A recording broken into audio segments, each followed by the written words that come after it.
Welcome back. Today we want to finish our review on the Viotek panel we've been working on for a couple of weeks at this point.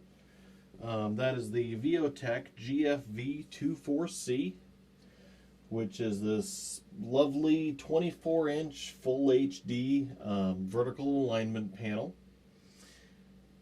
And if you wanted to see our initial impressions of it, we went ahead and we did an unboxing.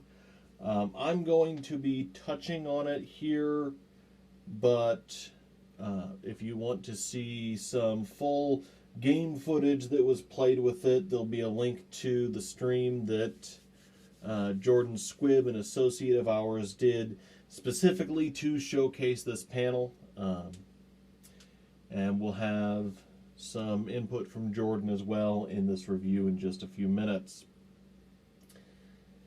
So with all that out of the way, the first thing I want to do is touch on a couple of things that we mentioned but we didn't really review when we looked at this panel initially. And we're going to go ahead and just jump right into it with color accuracy, which is one of the things that Jordan called out as being suboptimal.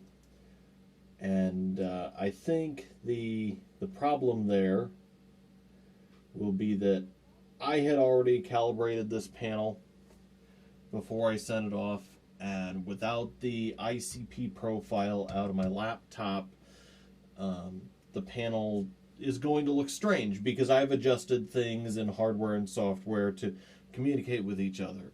So we use a Data Color Spider 4, and this panel did fairly well. Not 74.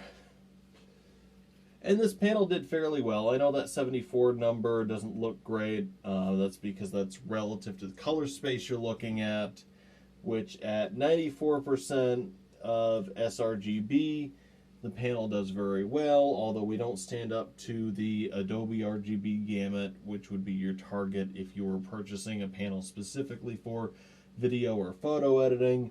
Hitting 94%, hitting 94% sRGB is what I would expect out of any high quality panel today.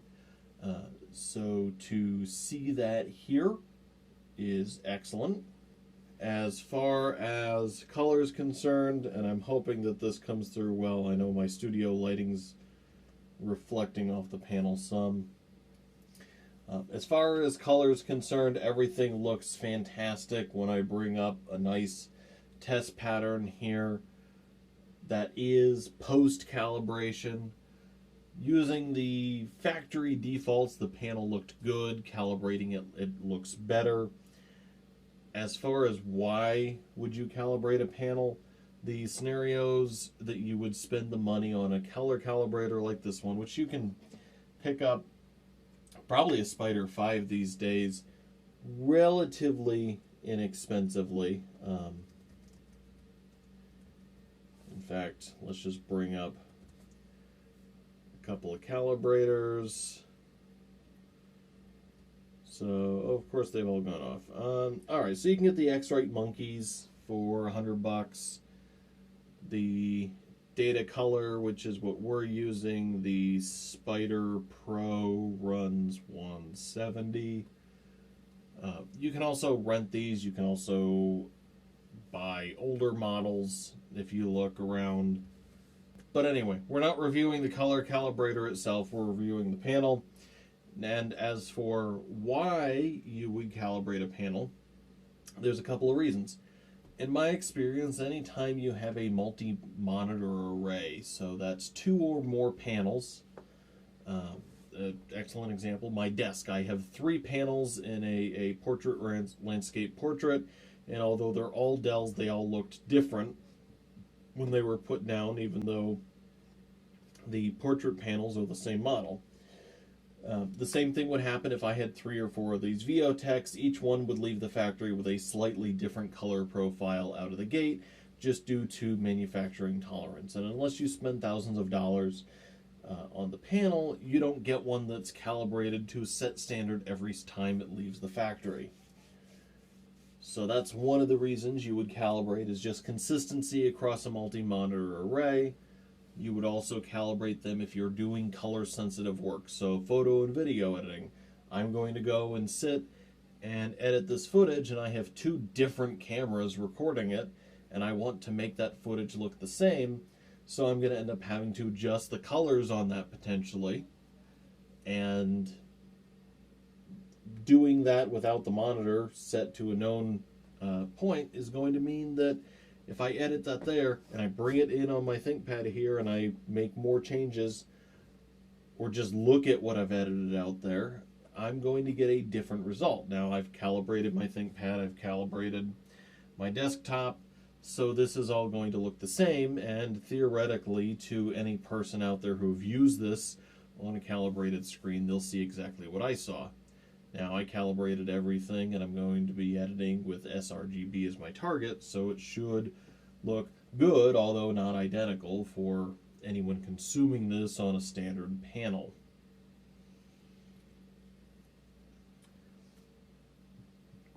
So the calibration is one thing I know Jordan picked on a little bit.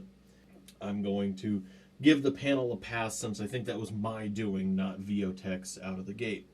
Let's go ahead and listen to Jordan for a minute and then cover a few other things with this panel. Hey there, my name is Jay Squibb, and I'm a streamer on Twitch. And recently I was given the Viotek GFV24C monitor to run through its paces. And so I decided to play a wide variety of games, from battle royales to dungeon crawlers to real-time strategy games, just to kind of see what this thing was capable of. And I wanted to give just a few pros and cons and on my experience with this monitor. So for the pros, it's a $150 price tag for a 144 hertz 4ms response time monitor. I think that's pretty much unbeatable right now in terms of $150 for a monitor. I was very happy with it, and the contrast on this monitor was amazing. I was able to see in some of the darker areas on the Battle Royale maps that I have never seen before, so that was pretty cool. On the flip side, though, some of the cons that I had was just that it had a poor color calibration from the start. And I think if you're a new gamer or someone that's looking for a cheaper monitor, you may not know how to calibrate your monitor, how to properly adjust it for the game that you're playing. So I think that could be worked on in the future with this. And then the other big factor for me, but probably not a casual gamer, was the input lag. This monitor comes with a 4ms response time. Most gamers are definitely looking for that 1ms response time. So, you know, not the biggest deal, but I would say overall this monitor is very solid. For the price tag that comes with this monitor, you really can't beat the features that it gives you. All right, I definitely want to thank Jordan for doing that. I know this is not necessarily something that he signed up for as a streamer, but we're very happy to have his assistance when we cover products like this and other products that are going to be relevant to what he does. And we very much encourage anyone who is curious to go check out his stream, subscribe or follow him, whatever it may be that fits your desires there. And just generally, I'm happy to have his assistance when I'm working with something like this. So, other things we want to cover. I mentioned this was a VA panel. And what that translates to, and I'm just going to go ahead and rotate this, is that if I rotate this to nearly 180 degrees, and just let it come back on its own, the colors don't change dramatically on the panel. So I'm maybe 2 feet off center here. And until the panel reaches a point where I simply can't see what I'm looking at, there's not a dramatic drop off in color quality. Now that's important because a lot of cheaper panels, especially gaming panels at high refresh rates, tend to be TN. And a twisted pneumatic panel does not look good if you are not looking directly at it within a very narrow angle relative to its center. So when we get to other matrix types, like this is TN, that's one of the things that we generally look for is does... So moving from TN to VA is a step up as far as the color quality and the viewing angles on this panel. That's not without its trade-offs, however. One of the things Jordan picked on was the 4 millisecond response time for this panel, which is, I'll be clear, a very low response time, but not the 1 millisecond or sub 1 millisecond that a lot of people look for in gaming monitors. Depending on what type of thing you're doing, 4 milliseconds is either going to be not noticeable, I didn't pick up on it going through this panel, or it's going to be life or death. You know, if you're the person out there playing Counter-Strike at 300 frames a second, which good luck displaying that on any panel, a 4 millisecond response time is going to be the difference between sniping someone or not. If you're out there playing Minecraft or Age of Empires or Homeworld or any kind of strategy games, you could have a 16 or 20 second millisecond response time and still not feel it. So the response time is going to be relative to what you plan on doing with the panel, as well as just your personal preference. That said, at the price point that the Viotek is at, to get a good panel and a low response time, you're just not going to. Which is going to segue us into the pricing and availability, is kind of the Achilles heel on this panel. Viotek lists the panel at $165, and it's been on sale at $159.99 anytime I've looked at it on their website. And that is an excellent price for a 144 Hz 1080p 4 millisecond panel. In fact, that is such a good price, they're sold out.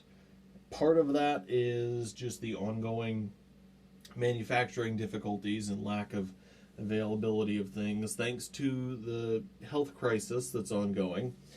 And the other part of that is, this is a really good price for any 144 Hz monitor, much less one that uses a VA panel, so it is going to look better than TN competition.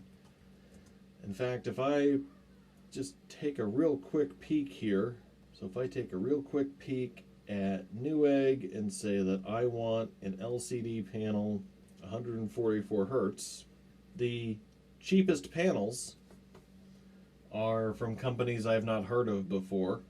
I don't know who Pixio is. And then all of a sudden, more expensive than this Viotek panel. And although some of them are offering, you know, things like that 1 millisecond response time, they're doing so by using a TN panel, which is just going to look worse. So you're going to pay more. I mean, that's a $200 panel that I just opened up, an Acer model. And it's going to look worse. Great. So Viotek really has an excellent combination here of features and price. And even the things that I've picked on before, like the stand. I'm not a huge fan of the stand, and it's not the worst stand ever. There is a little more room for it to move than I had thought there was. It's got some tilt, it's got some swivel, although there's no rotation of the panel and there's no real vertical adjustment. So it's not the best stand ever. I'm willing to take that as a trade-off at $160. Because for $30, if I really hated the stand that much, I can go buy a new one.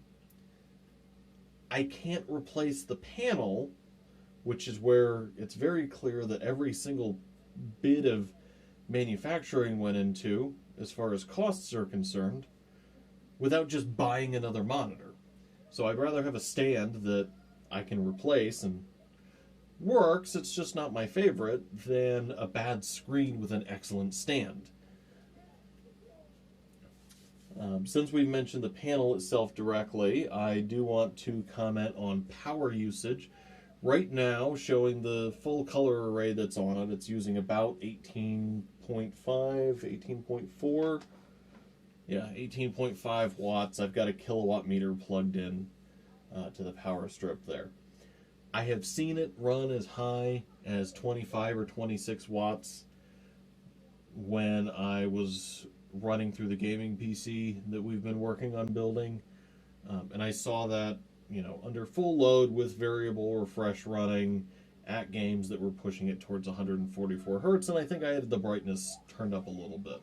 I calibrated the screen right now to 120 nits. If I ran it to, say, 180, which I think is what I had it running at when I was doing the gaming tests, that's going to contribute a large portion to the power usage on the panel.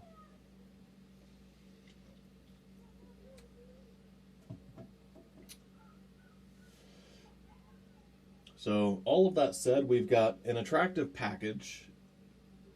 We have 2 HDMIs and a DisplayPort, and I'm super happy to see the DisplayPort in.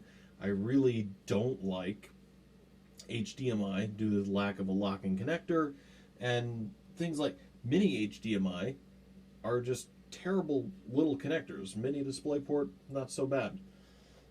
So I do like seeing the DisplayPort there. On a higher end panel, I would like to see things like a DisplayPort out, since you can daisy chain them. That said, since we're under $200, since we're at $160, I'm not going to complain about the lack of a DisplayPort out for daisy chaining, since the only panels that I've seen that I've personally worked with that have that are Dell Ultra Sharps that were just 60 Hz business panels and cost a fair bit more than this without going to 144 Hz. The VA panel is good. It offers good viewing angles. Part of the trade-off there is your response times have gone up from 1 millisecond to 4. Depending on what type of games you're playing, that may or may not be an acceptable trade-off. Personally, I like good visuals before I like higher frame rates anyway. So I am more than happy with a 4 millisecond response time. I'm sure I don't get that out of my 60 Hz 4K panel on my desktop. And I've never noticed the response time as an issue there. That said, certain people will be sensitive to that type of thing. So, full disclosure, it's not a 1 millisecond panel. Build quality wise, I already mentioned the stand. Stand's not my favorite, but it's not the worst ever. I would have preferred, and let's go ahead and just rotate this. I would have preferred the back to be completely flat instead of this kind of curved surface that it is. And the reason for that is that now requires additional standoffs to use a VESA mount.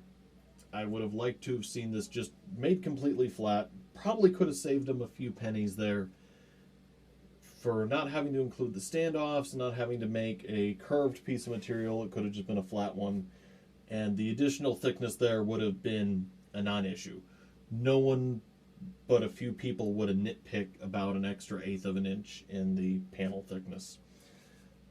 Honestly, it's thin enough, it's light enough that I don't think anyone's going to care anyway. So, warranty. Viotek offers a 3-year warranty and a, what do they call it, zero dead pixel? Yeah, zero tolerance dead pixel policy. Considering the price and considering the market, those are excellent things to include. In fact, nope, that's just a speck of dust from my studio. We don't have any dead pixels or problem pixels on ours. We do have a couple of places where something has gotten flicked onto the screen, and I probably should have wiped it down before doing this video. But it's too late for that now. So, overall, bring that all into a close. Full disclosure, before I forget, Viotek did send us the panel for review. Now, you already heard me complain about the stand. You've heard me complain about some of the design choices. I'm not being nice to them just because they sent it to me. This honestly is a good product, and if I was to buy a gaming panel either on a budget or for, say, a child that was into this kind of stuff, but I don't want to invest hundreds of dollars on, or just as a casual use panel. So there are people out there who aren't professional streamers, who aren't making money on their gaming panels. I would not be upset purchasing this product. If you're the Uber streamer out there, you're someone like Ninja or Dr. Disrespect, you're probably going to lean towards something like the 27-inch panel that we published the press release for recently. You know, that was a millisecond gray to gray, 144 hertz. I think it was an IPS panel, which means that they've got some kind of ridiculous quality panel in there, and that was a G-Sync ready, just like this one is, with, what did they call them? You'd usually call them blinds or shields for it. Eye shield, they called. No, wait. Anyway, it had shields on the sides to block out external light as well. That's the type of panel that person wants. Even Viotek's, which is relatively modestly priced, considering what I've seen on some of them, weighs in at $750. That's just a completely different market segment that this panel's not competing in. So, all of that, I'm fairly impressed with it. I'm happy to have had time to look at it. And with all that said, I want to thank our patrons who help make content like this possible. If you want to see more things like this and you want to, encourage us or potentially even have some input, go ahead and check out our Patreon page. There'll be a link to it in the description below. If there's something that I didn't cover with this panel, I know I didn't do the color calibration live. I actually meant to, and this is my second time recording this today because the camera that I was using to record the screen during the calibration actually shut itself off 7 minutes in, and I didn't realize till 30 minutes later. So we didn't do the calibration live. I'm sorry about that. If you really absolutely need to see that, send me or call us out in the comments and we'll do a follow-up with that. If there's any other stuff that people would have liked to have seen, questions about the panel, questions about Viotek, just drop us a note in the comments below. We'll be more than happy to answer those to the best of our ability, either in a response or, depending on what it is, in a video. I want to thank Electrix for providing our opening and closing music. I have been absolutely thrilled to work with him. Definitely check out his channel. There will have been a card that went by probably in the opening credits, and there'll be a link in the description below. With all of that said, thank you for watching.